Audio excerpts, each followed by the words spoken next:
여러분 안녕하세요. 저는 유은경입니다. 오늘 읽어볼 글의 제목은 더 이상 돈을 위해 살지 않게 된 나입니다.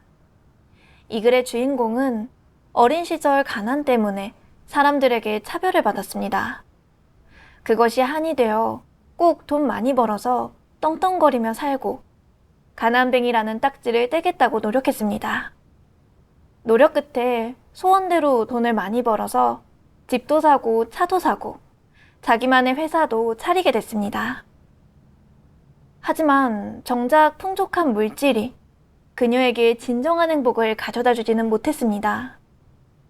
허무함과 고통 속에서 그녀는 10여 년간 돈을 위해 분발하고 돈을 위해 살았는데 과연 나에게 남은 것은 뭐가 있을까? 뭘 추구해야 의미 있는 삶을 살 수 있을까? 라는 고민을 해보게 됩니다. 그럼 우리 함께 그녀의 체험을 들어보시죠. 저는 어린 시절 어려운 가정 형편 때문에 주변의 이웃들과 친척들한테 무시를 많이 당했고 이웃집에도 저랑 놀지 않았어요. 지금도 잊히지 않는 게 제가 이웃집애랑 놀고 싶은 마음에 신나서 찾아갔는데 걘 절 보더니 갑자기 대문을 닫아버리는 거예요. 어린 시절의 일이지만 저한테는 도저히 잊을 수 없는 일이었어요. 정말 자존심 상하고 큰 상처가 됐죠. 진학한 후에는 동창들이나 선생님들도 절 무시했어요. 다른 친구들은 저랑 다르게 좋은 책가방에 필통에 예쁜 옷을 입고 다녔거든요. 그러니까 우리 집도 그렇게 돈이 많았으면 무시당하지 않았을 터라는 생각에 돈 많은 집이 부러웠죠. 거기다 제가 10살 때 교통사고까지 당하면서 집이 빚까지 지게 됐어요. 아버지가 친척들을 찾아가 돈을 빌리려 했는데 우리 집이 갚을 형편이 못 된다고 생각해서 다들 빌려주지 않았어요. 그 뒤로 아버지는 툭하면 한숨을 쉬면서 그러시는 거예요. 우리가 돈이 없어서 동네 사람들이나 친척들에게 무시당하는 거야. 그러니까 넌 나중에 커서 아빠의 수모를 갚아줘야 해. 사람은 돈이 있어야 무시를 안 당한단다. 저는 어린 나이였지만 아버지의 말이 인상 깊게 들려 어른이 되면 꼭 돈 많이 벌어서 떵떵거리며 살 거고 가난이란 딱지를 떼버리고 우릴 무시하는 사람들한테 제대로 보여주겠다고 다짐했어요. 96년도에 아버지가 운송중개 사업을 하셨는데 너무 잘 된 거예요. 몇 년 만에 빚도 다 갚고 화물차도 사고 전화기와 휴대폰까지 다 갖추게 됐어요. 집에 돈이 생기니까 우리를 무시했던 친척들이나 이웃들도 막 찾아오기 시작하는 거예요. 어딜 가든 다들 인정해주니까 어깨에 힘도 들어갔어요. 그러니까 이 사회는 역시 돈이구나. 돈이 있어야 무시를 안 당하는구나. 라는 생각에 더 확신이 들었어요. 저도 보고 자란 게 있으니까 조금씩 사업하는 법을 익히기 시작했어요. 그래서 99년도에 사업에 모든 걸 쏟아부으려 했는데 그때 하나님의 말세구원이 제게 다가왔죠. 처음엔 열의가 넘쳤어요. 그땐 아직 하나님 앞에 나아온 사람이 많지 않다는 생각에 저도 복음전도행렬에 합류했죠. 그렇게 자주 복음 전하러 다니다 보니까 집 사업에 신경을 못 쓰게 됐어요. 그러니까 집에서 어린 나이에 무슨 하나님을 믿는다고 앞으로 계속 그렇게 할 거면 용돈 다 끊을 거야? 라고 한 소리 했어요. 그러니까 돈이 없으면 어렸을 때처럼 차별당하지 않을까? 라는 생각부터 들더라고요. 그래서 결국 전 그 시험을 이기지 못하고 본분을 내려놨어요. 그리고 며칠에 한 번씩 예배에만 참석하는 정도였죠. 그러곤 사업에 열중하다 보니까 하나님에 대한 마음도 멀어졌어요. 나중에 아버지가 지배 사업을 저한테 맡겼어요.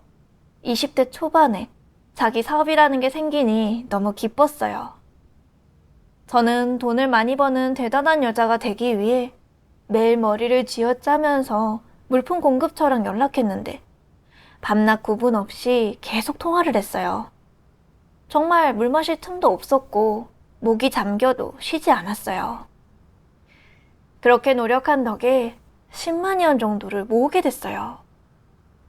물론 다른 사람들보다 좀 더 고생은 했지만 지갑이 두꺼워지는 걸 보니까 고생한 보람이 있었어요. 나중에 사업 때문에 찾아오는 손님들을 보니까 모두 좋은 승용차를 타고 좋은 아파트에 살더라고요. 그런 돈 있는 사람들하고 비교하니까 여전히 작은 상가에 새들어 살고 있는 제가 초라해 보였어요. 그래서 스스로 이렇게는 안 돼. 나도 좋은 차 타고 좋은 아파트에서 살고 내 회사를 차리는 날까지 계속 노력하자 라고 놔두겼어요.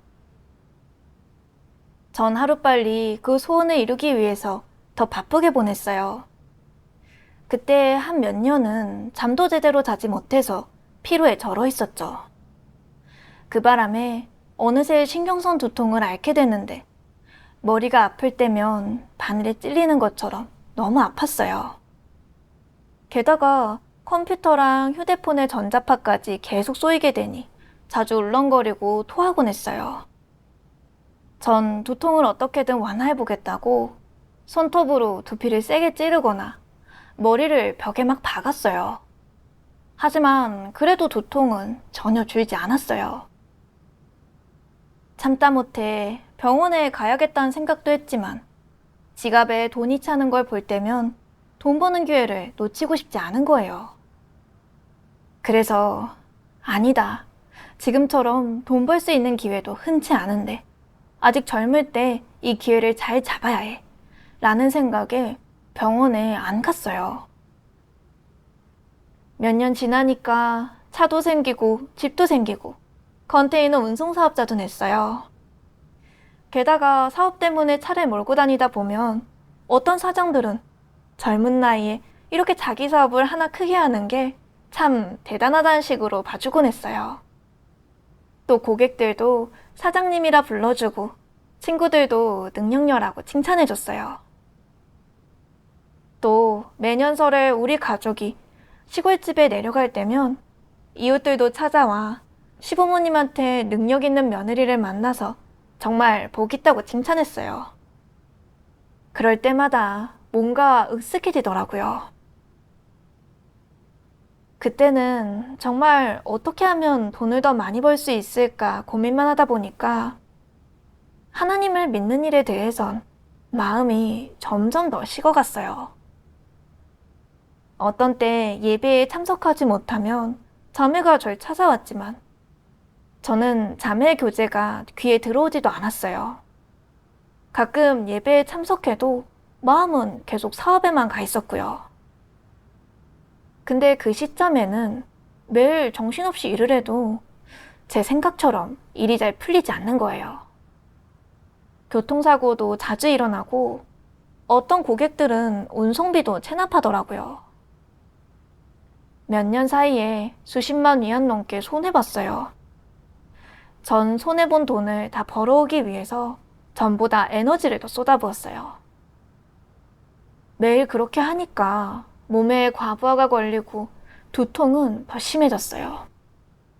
정말 하루하루가 죽기보다 못한 느낌이 들더라고요.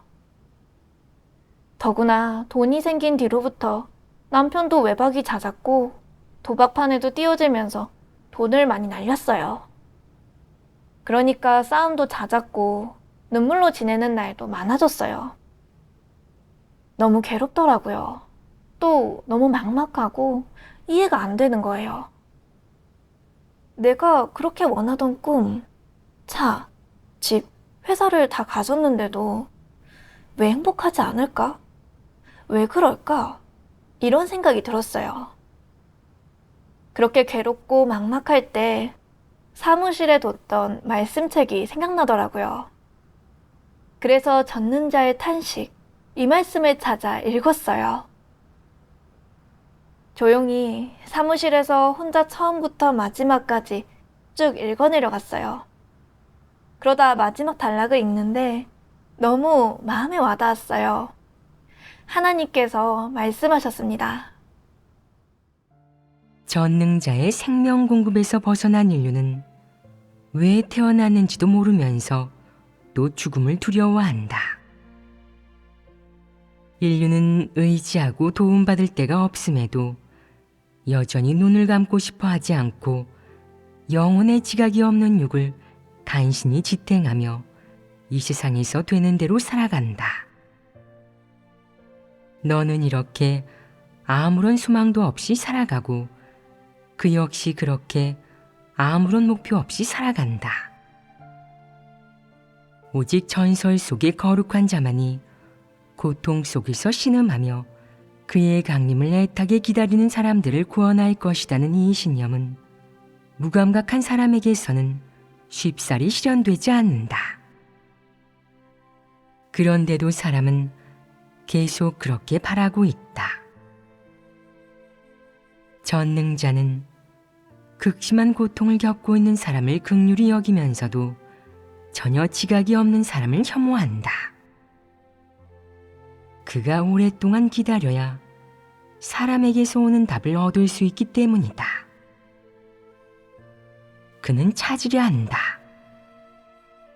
너의 마음과 영을 찾아 내게 물과 음식을 공급함으로써 너를 깨우고 내가 더 이상 목마름과 굶주림을 겪지 않게 하려 한다. 더없이 피곤할 때도 이 세상이 처량하다고 조금 느껴질 때도 방황하거나 울지 마라. 전능하신 하나님, 지키며 바라보는 그이가 내가 언제 돌아오든 너를 안아줄 것이다. 그는 너의 곁을 지키며 내가 돌아서기를 기다리고 문득 기억을 되찾을 그날을 기다리고 있다. 내가 하나님에게서 나왔지만 언제부터인가 방향을 잃고 길에서 쓰러졌다는 것. 언제부터인가 내게 아버지가 생겼다는 것. 또 전능자가 그곳에서 내가 돌아오기를 아주 오랫동안 기다렸다는 것을 깨닫는 그날을 말이다. 그는 답이 없는 응답을 애타게 기다리고 있다. 인간의 마음과 영을 위해 그가 곁을 지켜주는 것은 더할 나위 없이 소중하다. 이 지킴은 무기한일 수도 있고 어쩌면 이미 끝이 났을 수도 있다. 그러나 너는 오늘날 너의 마음과 영이 대체 어디에 있는지 알아야 한다. 답이 없는 응답을 기다리고 있다. 이 말씀을 읽는 순간 잠들어 있던 제 마음이 깨어나는 것 같았어요. 그리고 생각했죠. 응답이 없는 답을 기다리는 일을 할 수 있는 분이 누구일까? 하나님밖에 없었어요. 사람의 곁에서 묵묵히 기다리는 분은 하나님뿐이었어요. 하나님의 말씀이 상처받은 제 마음을 어루만져주는 것 같았는데 눈물이 하염없이 흘러내리더라고요. 그 순간 저는 하나님과 너무 가까워진 느낌이 들었어요. 하나님을 믿은 지 오래됐지만 진심을 다해 집중해서 말씀을 읽어본 적이 없었거든요. 맨날 어떻게 하면 돈을 더 많이 벌어서 사람들한테 존경받을까 하는 생각뿐이었죠. 저는 매일 피곤한 몸을 이끌고 사업을 하면서 풍부한 물질과 사람들의 우러름을 얻기는 했지만 남은 건 남편의 배신과 아픈 몸뿐이고 허무하고 고통스럽고 막막하기만 할 뿐 행복은 찾아볼 수 없었어요. 저의 모든 고통은 제가 하나님의 보살핌과 보호하심을 멀리하고 피했기 때문이었어요. 10년 전에 하나님의 음성을 들었지만 전 하나님 구원의 은혜를 소중히 여기지 않았어요. 하나님의 말씀로 제대로 먹고 마시지 않았고 제 본분도 다하지 않았어요. 그렇게 패역한 저를 하나님은 버리지 않으시고 제가 마음을 다시 돌릴 때까지 계속 기다리고 계셨던 거예요. 그래서 제가 방황하고 막막해할 때 하나님은 말씀으로 상처받은 제 마음을 어루만져 주셨던 거예요. 또 제가 예배도 제대로 참석하지 않으면서 하나님을 멀리할 때는 자매를 보내주시어 계속 저를 도와주셨어요.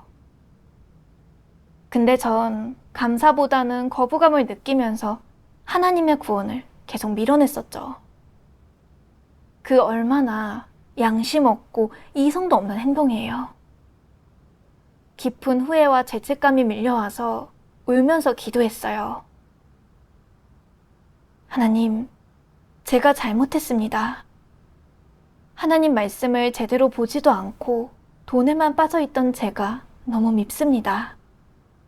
돈이면 다 될 줄 알았습니다. 근데 돈과 물질을 얻은 후에도 공허하고 고통스럽고 막막한 건 그대로 남아 있었습니다. 하나님, 지금까지 잘못된 길을 택했습니다. 앞으로는 진리를 잘 추구하겠습니다. 그리고 하나님을 믿는 이 길을 처음부터 다시 걷겠습니다. 기도하고 나니까 바다 한가운데 떠다니던 외로운 쪽배가 아늑한 항구를 찾은 것처럼, 탕자가 다시 엄마의 품에 돌아온 것처럼 마음이 너무 편하고 처음 느껴보는 든든함이 찾아왔어요. 그 뒤로는 예배 시간에 맞춰 회사 일을 미리 안배해놨어요. 그러니 점차 예배에 더 집중할 수 있었어요. 그리고 평소에도 시간을 내서 말씀을 받고 교회에서 본분도 이행하기 시작했어요. 근데 가끔 사업과 본분에서 시간 충돌이 생기면 자연히 본분을 뒷전에 두게 되더라고요. 물론 그것 때문에 마음이 여간 괴로운 게 아니었어요. 게다가 저도 언제면 사업에 신경 쓰지 않고 본분에만 집중할 수 있을까? 라는 생각을 해보기도 했고요. 더구나 많은 형제자매들이 가정과 직업을 내려놓고 복음에 매진하는 걸 볼 때 느끼는 게 많았어요. 다 똑같은 사람인데 형제자매들은 하나님께 헌신하는 걸 1순위에 두는데 난 왜 못할까 싶었어요. 저도 온전히 본분을 이행하는데 시간을 바칠 수 있었으면 좋겠다는 생각도 들었어요. 그래서 계속 저도 모든 걸 내려놓고 온전히 하나님께 헌신할 수 있도록 믿음을 달라고 기도했죠. 2011년 여름 두통이 너무 심해서 도저히 못 버티겠더라고요. 그래서 병원에서 검사했는데 의사가 저보고 환자분 도통은 지금 하는 일이랑 관계가 큰 것 같네요. 증상을 완화하고 싶으면 지금 하시는 일을 그만두는 걸 추천합니다. 안 그럼 점점 더 심해질 거예요. 라고 했어요. 전 의사의 말을 듣고 하나님께서 길을 열어주신 거라고 생각했어요. 전 이번 기회에 가족들한테 이 사업을 더는 못할 것 같다고 말해야겠다고 생각했죠. 근데 10년 동안 공들여 세운 회사이고 마침 그해 또 사업이 너무 잘 되니까 결단이 안 서는 거예요. 하루에 5천위안 벌 때도 있었거든요. 근데 제가 여기서 포기하면 그동안 연결되었던 고객들을 다 다른 집에 뺏기는 꼴이 되는데 그게 싫었죠. 전 결국 돈의 유혹을 이기지 못하고 아픔을 참아가면서 몇 달을 더 했어요. 물론 돈은 좀 벌었지만 기쁘지는 않더라고요. 하나님 앞에서 사업을 내려놓고 헌신하겠다고 고백해놓고 여전히 돈을 꽉 쥐고 있는 저를 보며 마음에 참소를 받았어요. 그래서 다시 사업을 내려놓고 하나님께 헌신할 수 있도록 도와달라고 기도했어요. 그러다 어느 날 이 말씀을 보게 됐어요. 전능하신 하나님 말씀. 지금 너희 각자 앞에 돈을 얼마 모아두고서 너희가 어떤 선택을 해도 정죄하지 않는다고 한다면 너희 가운데 많은 자가 진리를 버리고 돈을 선택할 것이다. 그보다 좀 나은 자는 돈을 버리고 마지못해 진리를 선택할 것이고, 그 두 부류 중간에 있는 자는 한 손으로는 돈을 쥐고 다른 한 손으로는 진리를 붙들 것이다. 그렇다면 너희의 참모습이 어떠할지 말할 필요도 없지 않겠느냐. 자신이 충성스럽게 대하는 모든 것과 진리 사이에서 너희는 모두 이런 선택을 할 것이고 너희 태도 또한 이럴 것이다. 그렇지 않으냐? 너희 가운데 많은 자가 옳고 그름 사이에서 망설이지 않았느냐? 가정과 하나님, 자녀와 하나님, 화목과 파탄, 부와 빈곤, 지위와 평범함, 지지받는 것과 버림받는 것과 같은 모든 정과 반, 흙과 백의 싸움에서 너희가 무엇을 선택하였는지 너희 스스로 모를 리 없지 않으냐. 가정의 화목과 파탄 사이에서 전자를 선택하는 데 조금의 망설임이 없었고, 금전과 본분 사이에서 또 전자를 선택했는데 이를 뉘우치고 바른 길로 돌아서려는 의지조차 없었다. 사치와 빈곤 사이에서도 전자를, 자녀, 아내, 남편과 나 사이에서도 전자를, 관념과 진리 사이에서도 전자를 선택하였다. 나는 너희의 온갖 악행이 너무나 놀랍고 너희에 대한 믿음을 완전히 잃었다. 너희의 마음이 그렇게도 누그러지지 않을 줄은 생각도 못했다. 오랜 세월 심혈을 기울여 얻은 결과가 나를 포기하고 속수무책으로 구는 너희 모습이었던 것이다. 그럼에도 나의 모든 날들을 이미 너희 앞에 펼쳐 보였기 때문에 너희에 대한 기대는 오히려 날로 커지고 있다. 하지만 너희는 지금도 어둡고 사악한 것을 추구하며 놓으려 하지 않는다. 그렇다면 너희의 최후가 어떻게 될지 진지하게 생각해 본 적이 있느냐? 다시 한번 선택의 기회를 준다면 너희는 어떤 태도를 보이겠느냐? 그래도 전자를 택하겠느냐? 나에게 여전히 실망과 고통스러운 슬픔을 안겨주겠느냐? 너희의 따뜻한 마음은 여전히 그렇게도 작을까? 어떻게 해야 나의 마음을 위로할 수 있을지 여전히 모르겠느냐? 지금 이 순간 너희는 무엇을 선택하고 있느냐? 내 말에 순종하는 것이냐? 아니면 성가셔하는 것이냐? 하나님의 말씀을 보면서 전 다시 성찰해봤어요. 하나님 앞에서 몇 번이고 사업을 접고 하나님께 온전히 헌신하겠다고 기도했었지만 몇천 위안의 수입 앞에서 저는 또다시 손 놓기 아쉬워했어요. 그건 하나님을 속이는 거잖아요. 돌아보면 그동안 전 거의 모든 시간과 에너지를 다 사업에 쏟았어요. 머릿속은 온통 돈을 더 많이 벌 궁리뿐이었지 제가 이행해야 할 본분은 한 번도 소중히 여긴 적이 없었죠. 더구나 본분과 제 사업이 충돌할 때면 전 늘 제 사업을 먼저 택했고 본분은 뒷전이었어요.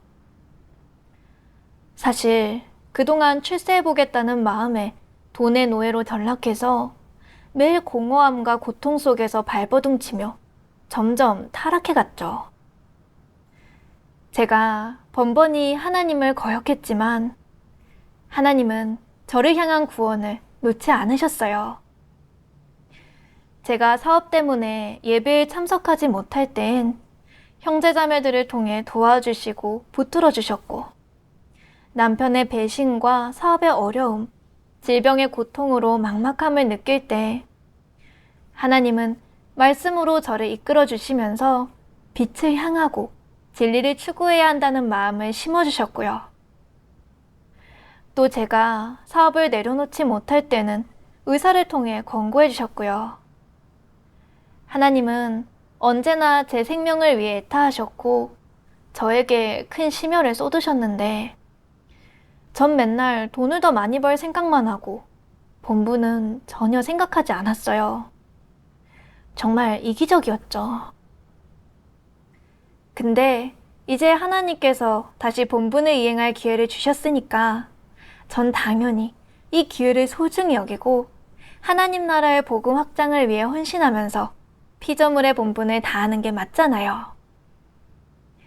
그리고 제가 결단을 내리고 선택했을 때 예상하지 못했던 일을 겪으면서 돈을 쫓았을 때의 위험과 결과를 더 분명히 알게 됐어요.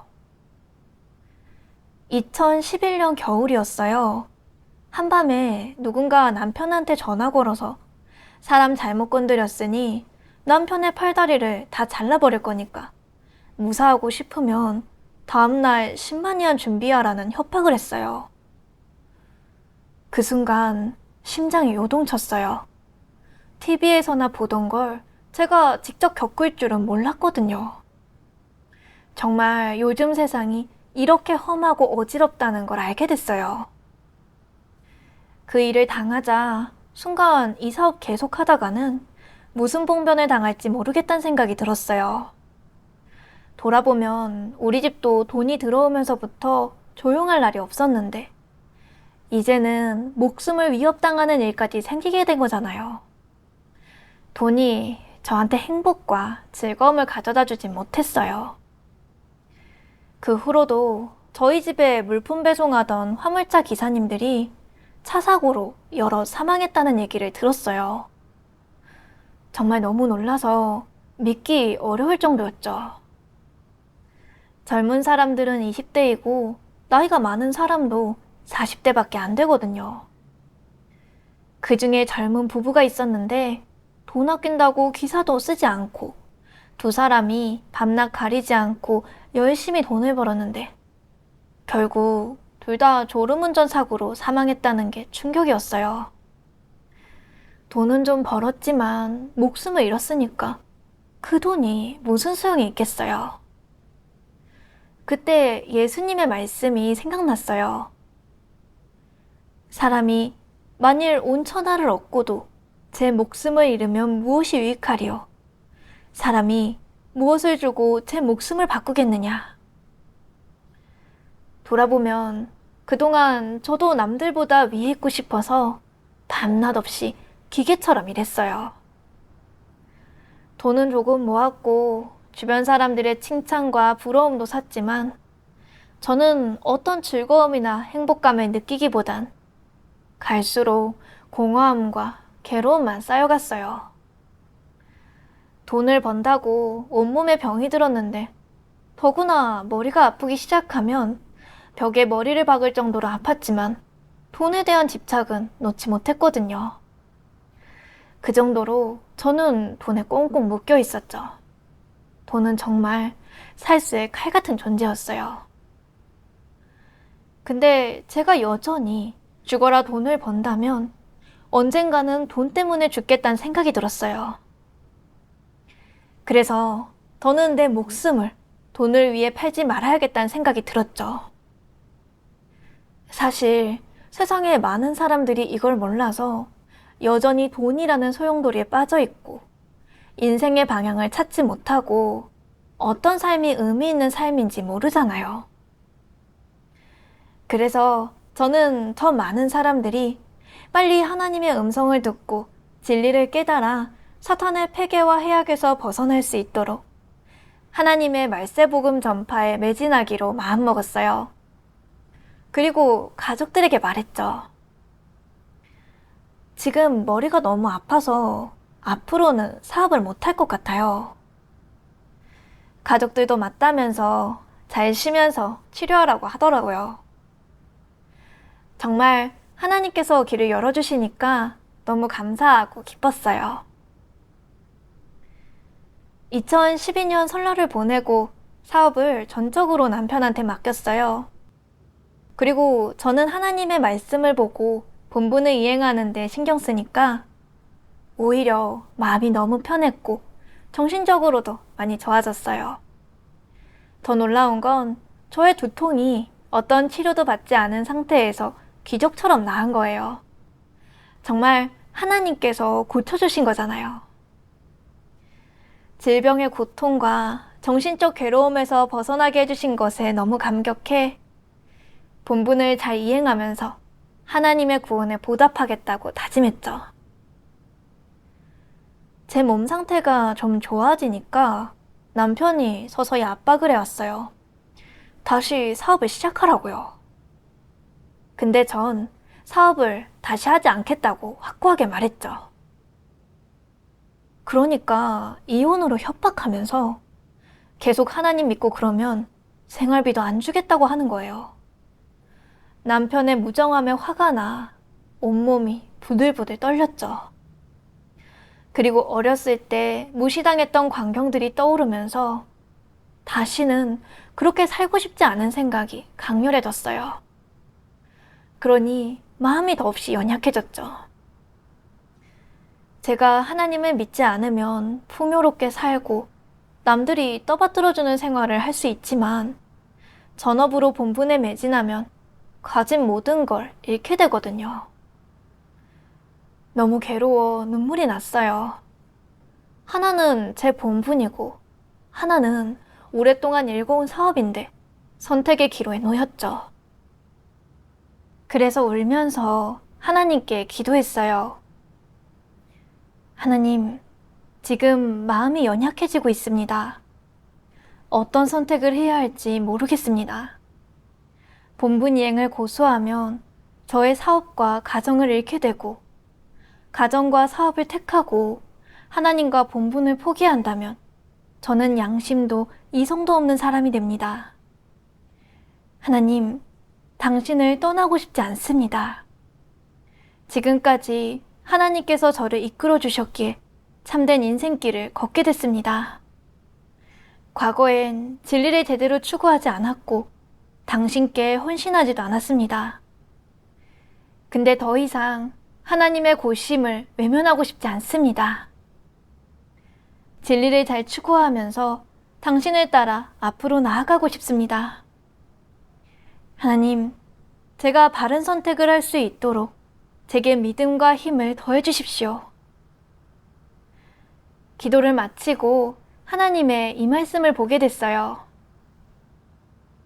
너는 진리를 위해 고통받아야 하고 진리를 위해 헌신해야 하며 진리를 위해 굴욕을 참아야 하고 더 많고 많은 진리를 얻기 위해 더 많고 많은 고난을 참아야 한다. 이것이 내가 해야 할 일이다. 너는 가정의 화목을 누리기 위해 진리를 버리지 말고 일시적인 향락을 위해 일생의 존엄과 인격을 잃지 마라. 마땅히 아름답고 선한 모든 것을 추구하고 더 의미 있는 인생길을 추구해야 한다. 그렇게 속되게 살며 추구하는 목표가 하나도 없다면 인생을 헛되게 보내는 것이 아니냐. 내가 무엇을 얻을 수 있겠느냐. 진리 하나를 위해 너는 모든 육적 향락을 포기해야 하며 약간의 향락을 위해 모든 진리를 버려서는 안 된다. 이런 사람은 인격도 없고 존엄성도 없고 살아갈 의의도 없다. 이 말씀을 보는데 하나님께서 저에게 앞으로 더는 그런 속된 삶을 살지 말고 진리를 잘 추구하라고 당부하시는 것 같았어요. 예전엔 말씀도 안 보고 진리도 추구하지 않고 모든 에너지와 시간을 사업에 쏟아부으면서 허송세월했잖아요. 하지만 이제는 아무리 가족들이 반대해도 이 시간을 소중히 여기고 진리 추구의 좋은 기회는 놓치지 않겠다고 생각했어요. 그래서 남편한테 말했죠. 지금까지 돈 버느라 온몸에 병이 들었는데 하나님을 안 믿었으면 난 벌써 죽었을 거예요. 지금 난 인생의 바른 길을 가고 있는 거예요. 내가 이 길을 택한 이상 끝까지 갈 거예요. 당신은 하나님을 안 믿겠지만 그렇다고 내 자유까지 간섭하지는 마세요. 남편은 저를 말릴 수 없다고 판단했는지 그 뒤로는 간섭하지 않았어요. 그 선택을 하니까 마음이 아주 편해졌죠. 그 뒤로 저는 전 시간을 본분에 투입했어요. 하지만 종종 좋은 차를 타고 다니는 지인들을 만나게 될 때면 조금 상실감이 들더라고요. 제가 사업할 때 차를 몰고 다니면 다들 저를 대단하게 봤었는데 지금은 전기 스쿠터나 끌고 다니고 있고 간혹 예전의 지인이나 고객 중에는 저를 보고도 인사도 안 하는 경우가 있었어요. 어쨌든 아는 사람들의 시선이 예전 같지 않고 다들 차가워졌죠. 저는 과거의 후광을 잃었을 뿐만 아니라 친정의 잔소리도 듣게 됐어요. 10년 넘게 고생하면서 일군 사업을 그렇게 다른 사람한테 넘기는 게 어디 있니? 내가 사업 안 하면 앞으로 누가 돈을 주니? 대체 무슨 생각을 하는 거야, 이 멍청한 거사. 이 공격적이고 시험적인 말들이 자꾸 저를 방해했어요. 한동안은 정말 정신이 없고 기분이 다운돼 있었어요. 계속 사업을 했더라면 주변 사람들이 날 높이 봤을 텐데 이제 사업도 다 접었는데 돈이 없으면 어떻게 살까? 저도 모르게 다시 사탄의 시험에 들면서 어느새 저의 앞날을 걱정하기 시작했어요. 깊은 밤 잠이 오지 않아 계속 뒤척일 때면 깊이 생각해봤어요. 왜 나는 매번 돈과 명예, 지위에 관련된 시험이 닥치면 자꾸 휘말릴까? 저는 그에 관한 답을 찾고 싶었어요. 그러다 이 말씀을 보게 됐죠. 돈만 있으면 귀신도 부릴 수 있다 라는 말은 사탄의 철학으로 인류에게서 그리고 모든 사회에서 유행하고 있다. 모든 사람의 마음에 주입되어 자리 잡고 있으므로 풍조라고 할 수 있다. 처음에 이 말을 받아들이지 못했던 사람도 실생활에서 이 말을 접했을 때 차츰 묵인하게 되고 이 말이 사실이라고 느끼게 되는 것이다. 이 과정이 바로 사탄이 사람을 폐괴시키는 과정 아니겠느냐.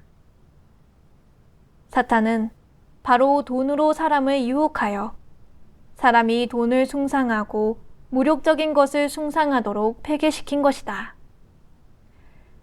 사람이 돈을 숭상하는 것이 어떤 모습으로 나타나느냐. 너희는 돈 없이는 이 세상에서 단 하루도 살 수 없다고 생각하지 않느냐. 사람은 돈을 많이 가질수록 높은 지위를 누리고 존귀해진다. 길을 펴지 못하는 가난한 사람과 달리 부자는 높은 지위를 누리고 거만을 떨며 큰 소리를 치면서 오만방자하게 살아갈 수 있다. 이 말과 이런 풍조가 사람에게 어떤 영향을 미치겠느냐. 많은 사람이 돈을 위해 어떠한 대가라도 기꺼이 치르지 않겠느냐. 더 많은 돈을 얻기 위해 존엄성과 인격을 잃게 되지 않겠느냐. 수많은 사람이 돈 때문에 본분을 이행할 기회와 하나님을 따를 기회를 놓치지 않겠느냐. 진리를 얻고 구원받을 기회를 놓치게 되는데 이는 사람에게 가장 큰 손해 아니겠느냐.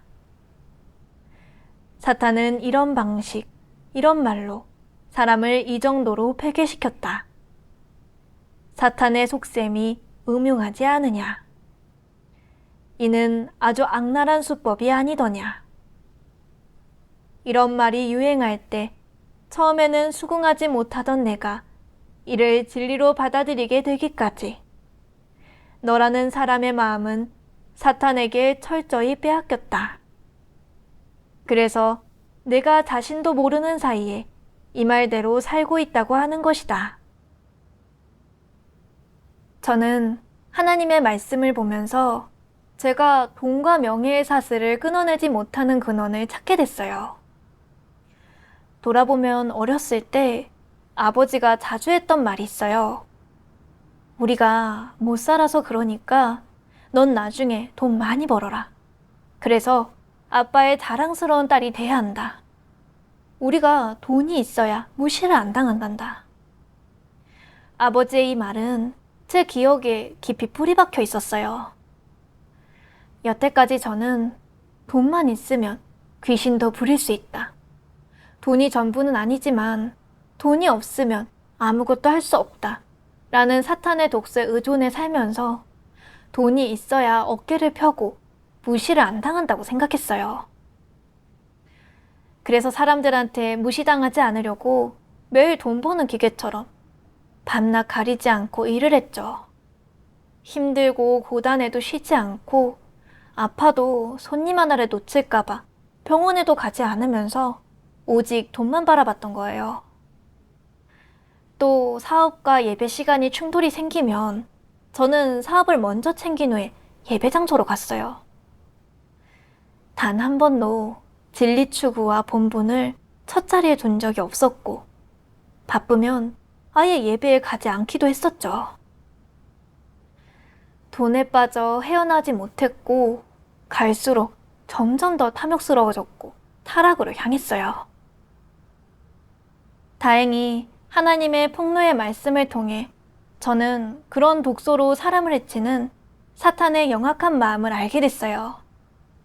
사탄은 돈과 명예를 좇고 싶어하는 사람의 욕심을 이용해 사람을 해치고 집어삼키고 있었죠. 정말 하나님께서 사탄의 그런 영악한 속셈을 폭로하지 않으셨으면 전 사탄의 관계를 간파하지 못한 채 여전히 돈이라는 소용돌이에 빠져 목숨을 내주고 있었겠죠. 이것을 겪고 나서 저는 아무리 많은 돈을 가지고 아무리 좋은 물질을 누리고 주변 사람들로부터 떠받들려도 마음의 허전함과 고통은 사라지지 않고 삶의 가치와 의미는 전혀 느낄 수 없다는 걸 피부로 느꼈어요. 근데 코앞의 이익을 포기하지 못해 돈을 붙잡는다면 결국 저는 또다시 돈 때문에 죽게 되는 거잖아요. 이번 생에 하나님을 따를 수 있는 복을 받았고 더더욱 창조주가 친히 말씀하신 음성을 듣게 되고 피조물의 본분까지 이행할 수 있게 됐잖아요. 이건 제 생에 가장 값지고 가장 의미 있는 일인데 물질적 누림과 주변 사람들의 우러름을 위해 진리를 포기하면 안 되겠더라고요. 하나님을 믿고 경배하는 게 제가 추구해야 할 목표잖아요. 안 그래도 지금은 복음이 크게 확장되는 시기이니 전 피조물로서 당연히 제 책임과 본분을 다해야 하는 게 맞죠. 사람들이 한 명이라도 더 하나님의 구원을 받을 수 있도록 하나님 나라의 복음을 널리 전파하며 사는 삶이 진짜 가치 있고 의미 있는 거더라고요. 하나님의 뜻을 깨닫고 나니까 더는 돈에 영향받지 않게 됐어요. 그리고 다시 친정에 방문했을 때에는 제가 사업하지 않는다고 뭐라 하지 않고 오히려 생활에 보태라고 돈도 지어주더라고요. 저는 그게 하나님의 은총과 긍휼이라는 걸 깊이 느끼게 돼 너무 감사했어요. 지금까지 제가 걸어온 걸 돌아보면 정말 하나님께서 말씀으로 이끌어 주시지 않았더라면 전 돈만 있으면 귀신도 부린다라는 사탄의 독수에 꽁꽁 매여서 사업을 포기하고 본분을 이행하는 날이 없었을 거예요.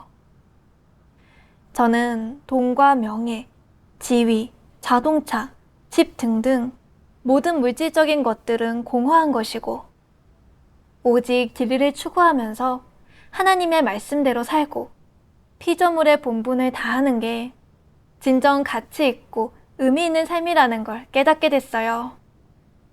하나님께서 하신 말씀이 딱 맞더라고요.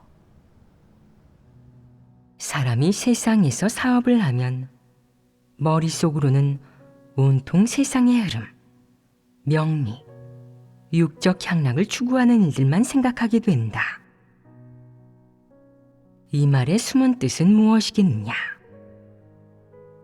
바로 너의 에너지, 시간, 청춘이 모두 이런 것들에 의해 점유되고 소모된다는 뜻이다. 이게 무슨 의미가 있겠느냐? 결국 무엇을 얻겠느냐? 명리를 얻는다고 해도 공허할 것이다. 그럼 삶의 방식을 바꾸면 어떻겠느냐?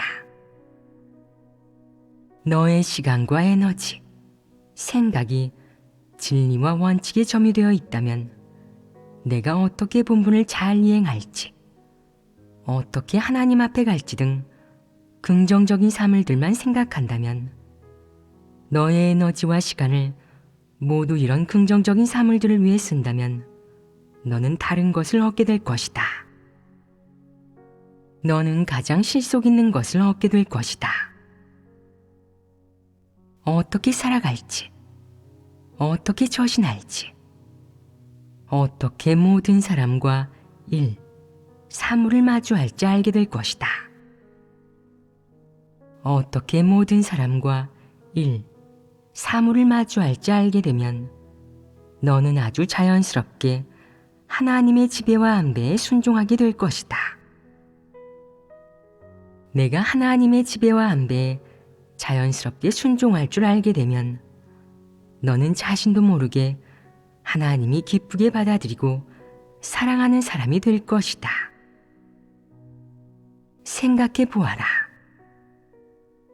이는 좋은 일 아니겠느냐? 어쩌면 너는 알지 못할 수도 있겠지만 살아가는 과정에서 내가 하나님의 말씀과 진리 원칙을 받아들이는 과정에서 너도 모르게 하나님의 말씀에 따라 살아가고 하나님의 말씀에 따라 사람과 일을 바라보고 처신하고 일을 처리하게 될 것이다. 그러면 너도 모르게 하나님의 말씀에 순종하고 하나님의 요구에 순종하며 하나님의 요구를 충족하게 되고 너는 너도 모르게 하나님이 기쁘게 받아들이고 신뢰하며 사랑하는 사람이 되는 것이다. 이는 좋은 일 아니겠느냐? 그래서 내가 진리를 추구하고 본분을 제대로 이행하기 위해 에너지와 시간, 세월을 쏟으면 결국 가장 가치 있는 것을 얻게 되는 것이다. 하나님의 이 말씀을 보면서 진리 추구의 가치와 의미를 한층 더 깊이 알게 됐어요. 물론 지금은 예전처럼 풍족하게 살지 못하고 예전처럼 화려하게 입고 다니는 생활을 하는 것도 아니지만 하나님께서 주신 생명을 공급받고 있어요. 이건 아무리 많은 돈으로도 못 사는 거잖아요.